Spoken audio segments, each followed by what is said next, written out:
جادوئی دیگ۔ ایک غریب لکڑہارا جنگل کے قریب رہتا تھا۔ وہ روز جنگل میں جاتا، لکڑیاں کاٹتا اور اسے شہر میں لے جا کر بیچ دیتا تھا۔ وہ اس سوچ کے ساتھ زمین بھی کھودتا تاکہ کبھی شاید اس میں سے اسے خزانہ مل جائے اور اس کی زندگی سنور جائے۔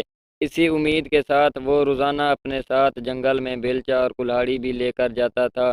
ایک دن خزانے کی تلاش میں زمین کھودنے لگا۔ اچانک اسے ایک بہت بڑی دیگ نظر آئی۔ وہ اس دیگ کو دیکھ کر بہت خوش ہوا اور دل ہی دل میں سوچنے لگا، لگتا ہے کہ اس دیگ کے اندر کوئی خزانہ چھپا ہوا ہے۔ تبھی تو اسے کسی نے جنگل میں درخت کے پاس زمین کھود کر دبایا ہوا ہے۔ وہ خوشی خوشی دیگ کی طرف بڑھا تاکہ اس کے اندر ہاتھ ڈال کر خزانے کو دیکھ سکے۔ اس نے جب دیگ میں ہاتھ ڈالا تو اسے پتہ چلا کہ دیگ اندر سے بالکل خالی تھی۔ اس نے غصے میں دیگ اٹھا کر درخت کے پیچھے رکھ دی۔ کچھ دیر وہ خزانے کی تلاش میں زمین کھودتا رہا لیکن اس کے ہاتھ کچھ نہ آیا۔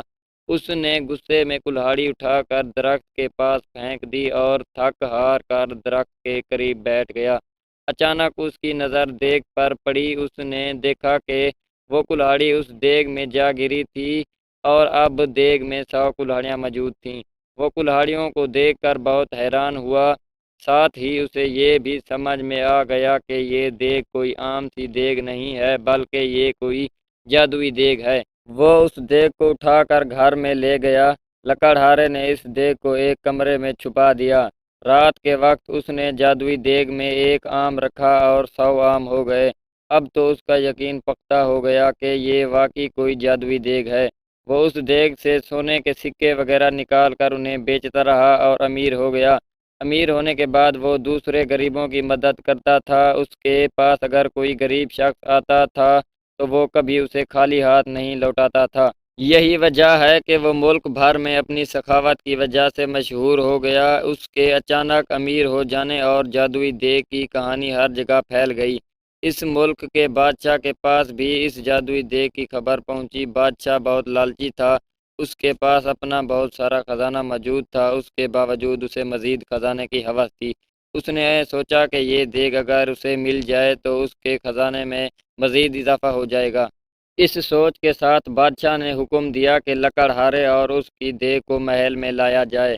خادم گئے اور بادشاہ کے حکم کی تکمیل کی اور لکڑہارے کو دیگ سمیت پکڑ کر محل میں لے آئے۔ لکڑہارے سے بادشاہ نے وہ دیگ لے لی اور اس کا معائنہ کرنے لگا۔ اچانک وہ اپنے قدم نہ سنبھال سکا اور وہ اس دیگ میں جا گرا۔ اب جادوئی دیگ کی وجہ سے 100 بادشاہ نکل آئے۔ ایک جیسے 100 بادشاہ میں ایک اصلی بادشاہ تھا، باقی جادوئی تھے۔ وہ سب دیگ کے حصول اور لالچ کی وجہ سے ایک دوسرے سے لڑنے لگے۔ یوں سب نے ایک دوسرے کو جادوئی دیگ کے لالچ میں قتل کر دیا۔ یوں لالچ کی وجہ سے اصل بادشاہ خود بھی زندہ نہ رہا۔ لکڑہارے نے خاموشی سے اپنی جادوئی دیگ اٹھائی اور اسے لے کر اپنے گھر چل دیا۔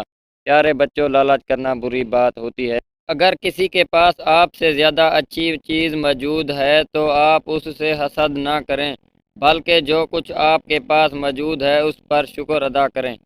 Thanks for watching. اس طرح کی مزید ویڈیوز دیکھنے کے لیے ہمارے چینل کو سبسکرائب کریں۔ شکریہ۔